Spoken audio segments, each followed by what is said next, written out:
Kalau boleh Ibu tahu namanya siapa, Nak? Kalvi Amalia, Bu. Oke, Kalvi. Kalvi dari kelas berapa? Dari kelas 9D, Bu. Kalau boleh tahu, ini Kalvi datang ke sini atau ada tujuan lain atau Kalvi hanya singgah di sini?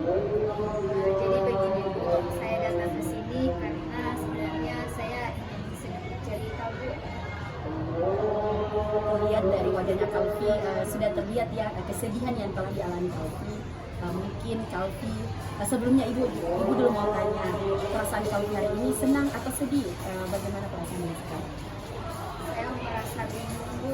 Saya sedang bingung tentang bagaimana masa depan saya, Ibu. Masa depan, kenapa dengan masa depan Kalvi?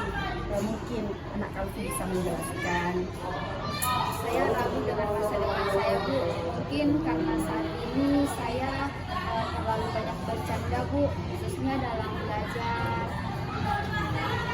Terlalu banyak bercanda ya, Ibu paham apa yang dirasakan oleh Ibu. Apalagi yang dirasakan oleh anak Kalvi?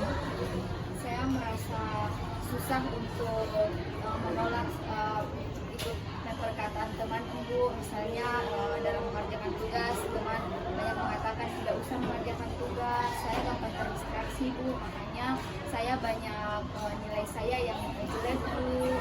Akhirnya di situ saya menjadi berpikir tentang bagaimana masa depan saya ke depan. Ibu paham. Ibu bisa merasakan apa yang dirasakan oleh anak Kalvi. Kita juga harus tahu sekolah adalah nomor satu. Bagaimana kita bisa mengelola waktu kita untuk mengerjakan hal-hal yang memang kewajiban kita sebagai siswa. Intinya anak Kalvi, kita harus memprioritaskan apa yang harus kita prioritaskan. Kita harus tahu bagaimana skala prioritas yang ada pada sekolah. Ibu tahu, Ibu juga pasti bisa merasakan apa yang dirasakan oleh Kalvi. Ketika banyak bisa jadi itu tekanan karena kita sudah pikir bahwa nilai kita anjlok karena perilaku kita yang semestinya tidak seperti itu sebagai siswa. Iya, Bu. Saya sekarang jadi lebih tahu, lebih sadar kalau apa yang menjadi buah hasil saya hari ini itu adalah tanaman saya di masa kemarin, Bu. Dan saya kecewa karena perbuatan saya. Tidak apa-apa, itu wajar ya. Itu wajar ketika anak Kalvi merasakan hal seperti itu. Jadikan itu sebuah pembelajaran dan terus kita kehidupan itu kita harus punya tujuan, Nak. Jadi bagaimana kita memiliki tujuan itu, kita harus beroptimis dan melangkah lebih maju untuk mencapai tujuan kita, Nak. Stres dan sekitarnya, stres atau yang lain itu tidak apa-apa, wajar. Tapi bagaimana cara kita bisa mengelola perasaan kita, pikiran kita, dan emosi kita itu yang lebih baik. Saya jadi merasa punya semangat lagi karena seperti yang tadi Ibu katakan bahwa hal yang pertama yang mesti saya lakukan itu adalah peluang saya. Kemudian ada hal-hal yang bisa saya kendalikan karena di mana skala prioritas jadi hal yang terpenting juga seperti katakan tadi mencapai masa depan. Nanti kalau Kalvi merasa merasa bahwa tindakan yang sudah dilakukan Kalvi itu tidak baik, mungkin akan perasaan Kalvi itu akan juga lebih baik. Intinya itu kita harus memiliki sikap pasti kita bisa. Kalau ternyata kita pasti bisa, maka insya Allah apa yang kita lakukan itu insya Allah bisa. Terima kasih, Bu. Saya insya Allah setelah keluar dari sini saya berjanji akan menerapkan apa yang Ibu berikan kepada saya dan semoga saya bisa mencapai apa yang saya inginkan. Bagaimana, Bu? Mungkin ada Ibu dari Offset yang bisa memberikan kesimpulan dari tadi tanggapan dari sesi konseling dari anak Kalvi. Ya.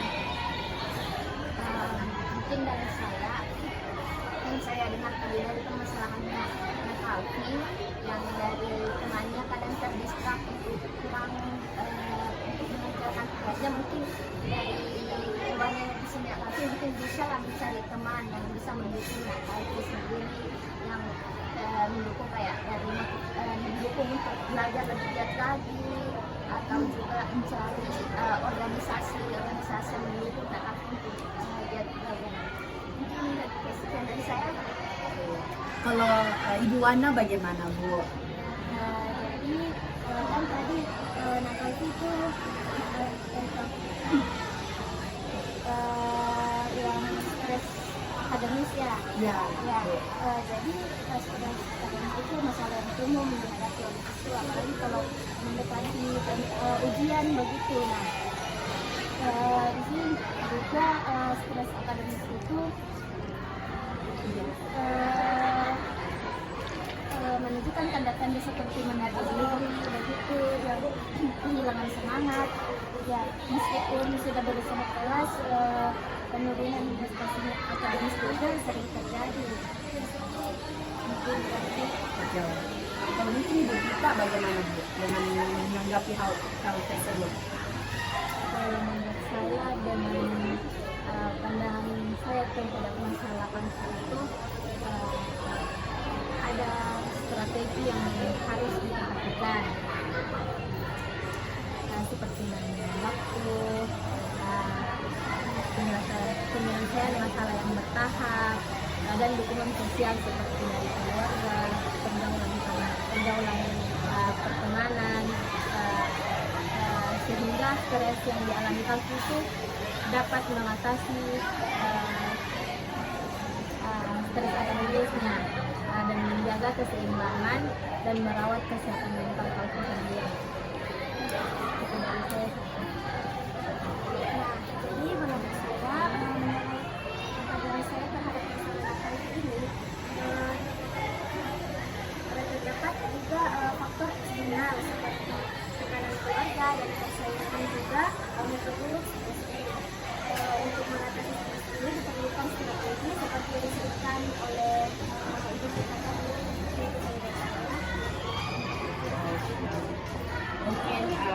Mungkin anak Kalki sudah mendengar intinya kesimpulan dari sisi konseling itu sehingga anak Kalki bisa menjadikan motivasi untuk langkah-langkah selanjutnya.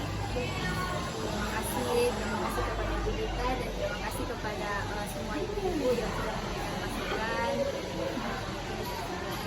Saya pamit. Hati-hati ya nak. Terima kasih Bu.